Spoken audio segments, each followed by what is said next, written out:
എല്ലാവർക്കും നമസ്കാരം. ഞാൻ ഡോക്ടർ ജോയ്സ് കെ ജോർജ്. പലപ്പോഴും ആളുകൾ നമ്മുടെ അഡ്വർടൈസ്മെൻറ്റ് കണ്ട് ചോദിക്കാറുണ്ട്, ഈ മുടി കൊഴിച്ചിലിന് എന്ത് പ്രത്യേക ചികിത്സയാണ് ഉള്ളതെന്നുള്ളത്. അപ്പോൾ അങ്ങനെ വിളിക്കുന്ന ആളുകൾ പലപ്പോഴും അവർ വിചാരിക്കുന്നത് എന്തെങ്കിലും പ്രത്യേകമായിട്ടുള്ള എണ്ണകൾ ഉണ്ടാവും, അല്ലെങ്കിൽ എന്തെങ്കിലും ഒറ്റമൂലികൾ ഉണ്ടാവും എന്നുള്ള രീതിയിലാണ്. എന്നാൽ യഥാർത്ഥത്തിൽ നമ്മളെ സംബന്ധിച്ചിടത്തോളം അത്തരത്തിലുള്ള എന്തെങ്കിലും പ്രത്യേകമായിട്ടുള്ള ഒറ്റമൂലികളോ എണ്ണകളോ, കാര്യം നമ്മൾ കാച്ചുന്ന എണ്ണകളുണ്ടെങ്കിൽ പോലും ഈ എണ്ണ ഉപയോഗിച്ച് കഴിഞ്ഞാൽ മുടി കൊഴിച്ചിൽ, ഏത് തരത്തിലുള്ള മുടി കൊഴിച്ചിലാണെങ്കിലും അത് പൂർണ്ണമായിട്ട് മാറും എന്നൊന്നും നമ്മൾ ക്ലെയിം ചെയ്യുന്നില്ല. നമ്മളെ സംബന്ധിച്ചിടത്തോളം മുടി കൊഴിച്ചിലിൻ്റെ ശാസ്ത്രീയമായ കാര്യങ്ങളെ മനസ്സിലാക്കി, അല്ലെങ്കിൽ കാരണങ്ങളെ മനസ്സിലാക്കി അതിന് യുക്തമായ ആയുർവേദ ചികിത്സ നിർദ്ദേശിക്കുക എന്നുള്ളതാണ് നമ്മൾ ചെയ്യുന്നത്.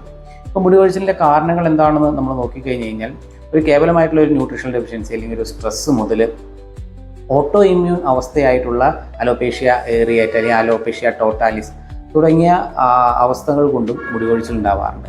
അപ്പോൾ യഥാർത്ഥത്തിൽ ഇതിൻ്റെ കാരണം എന്താണെന്ന് കൃത്യമായി മനസ്സിലാക്കി അതിന് യുക്തമായ ചികിത്സ നിർദ്ദേശിക്കൽ മാത്രമാണ് ഈ മുടി കൊഴിച്ചിലിനൊരു ശാശ്വതമായിട്ടുള്ളൊരു പരിഹാരം നമുക്ക് ലഭിക്കുന്നത്.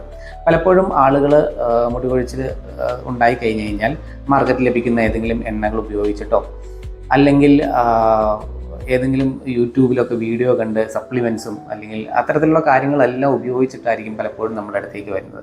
അപ്പോൾ അങ്ങനെ നമ്മുടെ അടുത്തേക്ക് വരുന്ന ആളുകളുടെ ഏറ്റവും വലിയ കൺസേൺ അവരുടെ മുടി കൊഴിയുന്നു എന്നുള്ളതാണ്. എന്നാൽ നമ്മുടെ മുമ്പിൽ വരുന്ന അത്തരം രോഗികൾ നമ്മുടെ മുമ്പിൽ വരുമ്പോൾ നമ്മുടെ കൺസേൺ എന്താണെന്ന് ചോദിച്ചു കഴിഞ്ഞാൽ, എന്തുകൊണ്ടാണ് ഈ മുടി കൊഴിച്ചിലുണ്ടാവുന്നത്, ഇതിൻ്റെ കാരണം എന്താണെന്ന് കണ്ടുപിടിക്കുക എന്നുള്ളതാണ് നമ്മളെ സംബന്ധിച്ചിടത്തോളം ഏറ്റവും വലിയ കൺസേൺ. അപ്പോൾ ഈ കാരണങ്ങളെ എങ്ങനെ നമുക്ക് കണ്ടുപിടിക്കാം? ഇത് കണ്ടുപിടിക്കുന്നത് യഥാർത്ഥത്തിൽ നമ്മുടെ ഒരു ഹിസ്റ്ററി, ഫസ്റ്റ് നമ്മളൊരു ഹിസ്റ്ററി ചോദിക്കും. എങ്ങനെയാണ് ഈ അസുഖം ഉണ്ടായത്, എന്തെങ്കിലും പ്രത്യേക അസുഖം വന്നതിന് ശേഷമാണോ ഇത്തരത്തിലൊരു മുടി കൊഴിച്ചിലുണ്ടായത്, അല്ലെങ്കിൽ പ്രത്യേക വേറെ എന്തെങ്കിലും ഒരു അലർജി സംബന്ധമായിട്ട്, അങ്ങനെ നമ്മളൊരു ഹിസ്റ്ററി ചോദിച്ച് മനസ്സിലാക്കുകയും അതിനുശേഷം ട്രൈക്കോസ്കോപ്പി എന്ന് പറയുന്ന ഒരു ഇൻസ്ട്രുമെൻ്റ് ഉപയോഗിച്ച് നമ്മൾ ഹെയറും സ്കാൽപ്പും അനലൈസ് ചെയ്യും. അപ്പോൾ ഇങ്ങനെ അനലൈസ് ചെയ്യുമ്പോൾ നമ്മൾ നോക്കുന്നത് ശരിക്കും വാലസ് ഹെയർസിൻ്റെ പ്രസൻസ്, എത്ര പെർസെൻറ്റേജ് ഓഫ് വാലസ് ഹെയർസ് ഉണ്ട്. വാലസ് ഹെയർസ് ഉണ്ടെന്ന് പറഞ്ഞാൽ മിനിമൽ അല്ലെങ്കിൽ മൈന്യൂട്ട് ഹെയർസ് എന്നുള്ളതാണ്. അതുപോലെ തന്നെ ബ്രോക്കൺ ഹെയർസ് ഉണ്ടോ, അതുപോലെ തന്നെ ഈ ഓരോ ഹെയർ ഫോളിക്കിൾസിലും എത്ര ഹെയർസ് വരുന്നുണ്ട്, റൂട്ടിൽ നിന്ന് എത്ര ഹെയർസ് വരുന്നുണ്ട്, അതുപോലെ തന്നെ ഈ ഡാൻഡ്രഫ്, അതുപോലെ തന്നെ സോറിയാറ്റിക് ലീഷൻസ്, മറ്റ് ഇൻഫെക്ഷൻസ് ഒക്കെ എന്തെങ്കിലും സ്കാൽപ്പിലുണ്ടോ, ഇത്തരം കാര്യങ്ങളൊക്കെ നമ്മൾ അനലൈസ് ചെയ്യുന്നു. അതിനുശേഷം ആവശ്യമെങ്കിൽ നമ്മളൊരു ലബോറട്ടറി ഇൻവെസ്റ്റിഗേഷൻ, പലപ്പോഴും ഈ കാൽസ്യം, അതുപോലെ തന്നെ വൈറ്റമിൻ ഡി, അതേപോലെ തന്നെ അയൺ ഫെറിറ്റിൻ, ഇത്തരം കാര്യങ്ങൾ investigations, IgE allergy level test ചെയ്യാനായിട്ടുള്ള IgE തുടങ്ങിയ ടെസ്റ്റുകളൊക്കെ നമ്മൾ നിർദ്ദേശിക്കുന്നു. അപ്പോൾ ഇതിൻ്റെയൊക്കെ അടിസ്ഥാനത്തിലാണ് നമ്മൾ യഥാർത്ഥത്തിൽ ഇതിൻ്റെ ഡയഗ്നോസിസിലേക്ക് എത്തുന്നത്. അപ്പോൾ നമ്മൾ ഇത് കാരണം മനസ്സിലാക്കി കഴിഞ്ഞാൽ അതിന് ആവശ്യമായ ചികിത്സ നിർദ്ദേശിക്കുക എന്നുള്ളതാണ്. ഇനി ഏത് തരത്തിലുള്ള ചികിത്സയാണ് നമ്മൾ ചെയ്യുന്നത്? ചില കാരണങ്ങൾ, ചില മുടി കൊഴിച്ചിലിനെ സംബന്ധിച്ചിടത്തോളം നമ്മൾ സപ്ലിമെൻറ്റ്സ് ആയിരിക്കും ആവശ്യം വരുന്നത്. ചിലരെ സംബന്ധിച്ചിടത്തോളം ഒരു യോഗ, മെഡിറ്റേഷൻ മുതൽ പ്രാണായാമം മുതലായ കുറച്ച് കാര്യങ്ങളായിരിക്കും ആവശ്യം വരുന്നത്.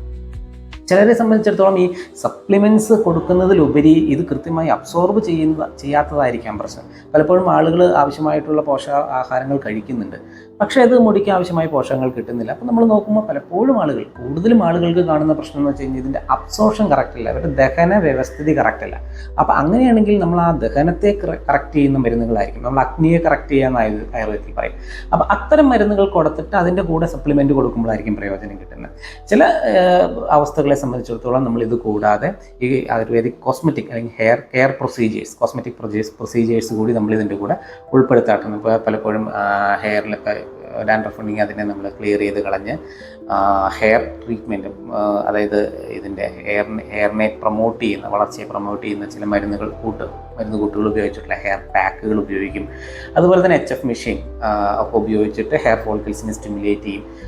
അത്തരത്തിലുള്ള ചികിത്സകൾ ഉപയോഗിക്കും. ചില സാഹചര്യങ്ങളിൽ ആയുർവേദം പറയുന്ന കുട്ടനം എന്ന് പറയുന്ന ചികിത്സ, അത് ചെറിയ നീഡിൽസ് ഉപയോഗിച്ചിട്ട് ചെറിയ ഹെയറിൽ പ്രിക്ക് ചെയ്യുക എന്നുള്ളത്, അല്ലെങ്കിൽ സ്കാൽപ്പിൽ പ്രിക്ക് ചെയ്യുക എന്നുള്ളതാണ്. ഇത് നമ്മൾ പല രീതിയിൽ ചെയ്യും. ഡെർമാ റോളർ എന്ന് പറയുന്ന ഒരു ഇൻസ്ട്രുമെൻറ്റ്സ് ഉപയോഗിച്ചിട്ട് നമുക്കത് ചെയ്യാം. അതല്ലെങ്കിൽ മൈക്രോ നീഡലിംഗ് അപ്പാരറ്റസ് ഉണ്ട്, ഡെർമാപെൻ എന്നൊക്കെ പറയുന്ന അത്തരത്തിലുള്ള അപ്പാരറ്റസ് ഉപയോഗിച്ച് നമ്മൾ ചെയ്യും. ഇപ്പോൾ ആൻഡ്രോജനിക് അലോപേഷ്യ ഒക്കെ മുതലായ അത്തരത്തിലുള്ള കണ്ടീഷൻസിൽ ഇത്തരത്തിലുള്ള കുട്ടൻ, അതിൽ മൈക്രോ നീഡലിംഗ് ഒക്കെ വളരെയധികം പ്രയോജനം ചെയ്യുന്നത്. അപ്പോൾ ഇങ്ങനെ ഇതിൻ്റെ ഒരു കാരണത്തെ മനസ്സിലാക്കി കോസ്മെറ്റിക് പ്രൊസീജിയേഴ്സ് ഒപ്പം തന്നെ അകത്തേക്കുള്ള ഇന്റേണൽ മെഡിക്കേഷൻസ് ഒരുമിച്ച് കൊടുക്കുമ്പോഴാണ് യഥാർത്ഥത്തിൽ പ്രയോജനം ചെയ്യുന്നത്. അപ്പോൾ അത്തരത്തിലുള്ള ഒരു ചികിത്സയാണ് നമ്മളെ സംബന്ധിച്ചിടത്തോളം ഇവിടെ ഹെയർ ലോസിന് വേണ്ടി ചെയ്യുന്നത്. അപ്പോൾ മുടികൊഴിച്ചിലിനെ സംബന്ധിച്ചിടത്തോളം കൃത്യമായി കാരണം മനസ്സിലാക്കി കൃത്യമായ ചികിത്സ നിർദ്ദേശിക്കുക എന്നുള്ളതാണ് ഏറ്റവും പ്രധാനപ്പെട്ടത്. അതുകൊണ്ട് ഒരു മുടികൊഴിച്ചിൽ നിങ്ങൾക്ക് ഒരു പ്രശ്നമായി തോന്നിക്കഴിഞ്ഞാൽ, സാധാരണഗതിയിൽ ചെറിയ രീതിയിലുള്ള മുടികൊഴിച്ചിലൊന്നും ഒരു പ്രശ്നമല്ല, അത് കുറച്ച് കഴിയുമ്പോൾ ഓട്ടോമാറ്റിക്കലി കറക്റ്റ് ചെയ്ത് വരും. പക്ഷേ അതല്ല, നിങ്ങളുടെ ദൈനംദിന ജീവിതത്തെ ബാധിക്കുന്ന, നിങ്ങളുടെ കോൺഫിഡൻസിനെ ബാധിക്കുന്ന തരത്തിലേക്ക് ഹെയർ ലോസ് ഉണ്ടെന്നുണ്ടെങ്കിൽ നിങ്ങൾ ഈ പരസ്യത്തിൽ കാണുന്ന എണ്ണകളോ അല്ലെങ്കിൽ യൂട്യൂബിലോ സോഷ്യൽ മീഡിയയിലൊക്കെ കാണുന്ന സപ്ലിമെൻറ്റ്സോ അങ്ങനെ എന്തെങ്കിലുമൊക്കെ ഉപയോഗിക്കാതെ കൃത്യമായി തന്നെ ഒരു വൈദ്യ നിർദ്ദേശപ്രകാരം അല്ലെങ്കിൽ ഒരു ഡോക്ടറുടെ നിർദ്ദേശപ്രകാരം കൃത്യമായി തന്നെ ചികിത്സ ചെയ്ത് കഴിഞ്ഞാൽ നമുക്കിതിനൊരു ശാശ്വത പരിഹാരം കിട്ടും. ഡോക്ടറുടെ നിർദ്ദേശപ്രകാരം മാത്രം മുടികൊഴിച്ചിലിനുള്ള എണ്ണയാണെങ്കിലും മരുന്നുകളാണെങ്കിലും ഉപയോഗിക്കാം. അപ്പോൾ മറ്റൊരു വീഡിയോയുമായി കാണാം. Thank you.